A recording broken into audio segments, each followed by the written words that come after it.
मंडला जिला कांग्रेस समाज कल्याण प्रकोष्ठ का एक दल कलेक्ट्रेट पहुंचा, जहां अपनी 13 सूत्री मांगों को लेकर ज्ञापन सौंपा, जिसमें प्रमुख रूप से निधि ठाकुर हत्याकांड की सीबीआई से जांच कराने की मांग की गई है।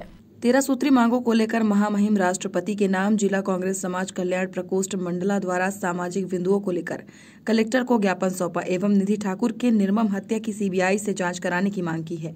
इस दौरान बड़ी संख्या में कार्यकर्ताओं के साथ पदाधिकारी मौजूद रहे। ये जो हमने रैली निकाली थी, हमारी बहन जो निधि ठाकुर रोनटाला गांव की है, उसके परिवार जो ससुराल वालों ने जो हत्या की है, और चूंकि हम पुलिस प्रशासन के पास भी गए, अभी तक उस पर कोई कार्रवाई नहीं हुई है। आज मैं भोपाल से आया हूँ, मेरा नाम अनुराग भार्गव है, मैं समाज कल्याण प्रकोष्ठ का प्रदेश अध्यक्ष हूँ। चूँकि इस विषय में हमने कमलनाथ जी से भी चर्चा की है और जो हम लोग समाज सेवा का काम कर रहे हैं, तो हमारा फर्ज है कि इस बिटिया को न्याय मिलना चाहिए। तो उसके लिए आज हमने ये रैली निकाली है और कलेक्टेड महोदय को ज्ञापन दिया और हमने चेतावनी दी है कि यदि 7 दिन के अंदर हमारी बेटी को न्याय नहीं मिलता है तो हम प्रदेश के मुखिया और प्रदेश के गृह मंत्री से हम मुलाकात करेंगे और 7 दिन के अंदर इस बेटी को हम न्याय दिला के रहेंगे और उसके हत्यारों को हम फांसी दिला के रहेंगे। ये था हमारा कि निधि ठाकुर के साथ जो हत्याकांड हुई है, आज 18 दिन हो गए, उसको न्याय नहीं मिला। और मुद्दे हमारे बहुत सारे मुद्दे हैं जिले का, जो हमारे जिले में जो होना चाहिए था।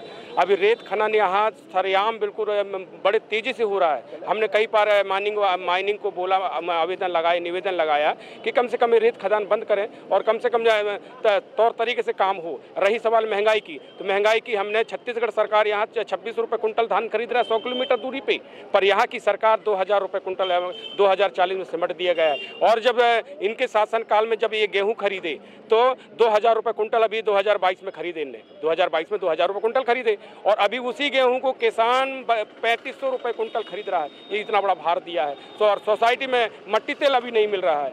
ये सारे मुद्दों को लेकर हमने गेहूं भी नहीं मिल रहा है, पूरा गेहूं को इन्होंने विदेश में निर्यात कर दिया। और ये निजीकरण जो प्रथा बनाया है मंडला जिला में, जो निजीकरण है, रेत खदान है, माइनिंग है और सारी समस्याएं हैं, शिक्षा नीति से लगा के स्वास्थ्य व्यवस्था से लगा के सारी समस्या, ये जो अभी यहाँ सरेआम बिल्कुल थाने वाले ना, अभी हमने यदि ये समस्या का समाधान नहीं हुआ 7 दिन के अंदर तो गृह मंत्री नरोत्तम जी के पास हम जाएंगे और मंडला जी की सारी समस्या बताएंगे। एक तरफ बोलते हैं कि पैसा एक्ट कानून है, एक तरफ बोलते हैं 5वां सूची है। जब 5वां सूची है तो 5वां सूची में का पावर तो मालूम हो सरपंच और सरपंच में सबको है। बताइए, ग्राम सभा होता है, वो ग्राम सभा में सारा कागज गाँव में आके लालीपाप दे के जाते हैं और वहाँ जनपद में जाके समट जाता है। ये सारी मांगे हैं हमारे, क्योंकि कहा है कि भाई आज का जनरेशन पढ़ा लिखा जनरेशन है और जब पढ़ा लिखा जनरेशन है वो सारा सोशल मीडिया देख रहा है, सारा चीज़ देख रहा है और हासिलाई जीरो है। भाजपा ने बस घोषणावादी सरकार है, वो घोषणाबाजी करते गया बस घोषणा के लिए। और मंडला सबसे ऐसा क्षेत्र है जो विश्व का सोना चांदी हीरा मोती वाला जिला है,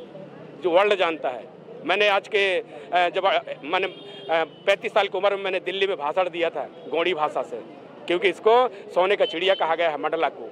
जब यहाँ शंकर साय रघुनाथ की नगरी थी, जिस बरगद के झाड़ के नीचे मैंने प्रोग्राम किया है, यहाँ अंग्रेजों के ज़माना में अंग्रेजों ने 135 आदिवासियों को फांसी में लगाया था। वही न्याय के गुहार लगाने के लिए प्रदेश की जनता के पास मैं गया हूँ और समाज कल्याण प्रकोष्ठ के माध्यम से मैं जिलाध्यक्ष हूँ और मैं गांव-गांव जा रहा हूँ इस समस्या के लिए कि कोई भी समस्या यदि शासन प्रशासन नहीं सुनता है तो न्याय के गुहार लगाऊंगा। और 26 जनवरी 1950 में बाबा साहब ने जो कलम दिया है, उस कलम का प्रयोग मैं जनता के सामने रखा हूँ और अधिकार के लिए तहसील हो, चाहे SDM कार्यालय हो, चाहे कहीं भी हो, गाँव तक मैं जा रहा हूँ और भ्रमण कर रहा हूँ। क्या नाम? राजाराम फुलझरिया, समाज कल्याण प्रकोष्ठ का जिलाध्यक्ष हूँ और प्रॉपर मैं ग्राम माने गाँव का रहने वाला हूँ। मंडला से सलीम खान की रिपोर्ट।